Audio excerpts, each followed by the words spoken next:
ang gabi sa lumang baybayin. Bata akong walang sigurado bukas o hangarin. Hangin lang ang kasama, luha ang gabay. Walang kamay na hahawak, walang tahanang tunay. Hanggang dumating ang araw ng pagbabago. May mga matang tumingin na may arugat pangako.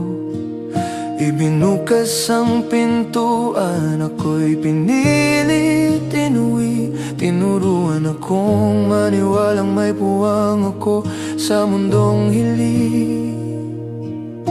Hindi ko na kailangang lumingon pa sa pampang namin, sana'y tahanan ko, no. Dito ko lang natagpuan ang buhay na para sa akin pala talaga. Kaya salamat sa pamilyang nagligtas sa akin, sa bawat yakap na naghilom sa akin, sa bagong tahanang nagbigay ng ginhawa na puno ng aral, pangarap at pag-asa. Hindi ko na kailangan ang nakaraan ko, dahil ngayon alam kong may direksyon ako. Sa puso nyo, ako'y ligtas at totoo. Salamat.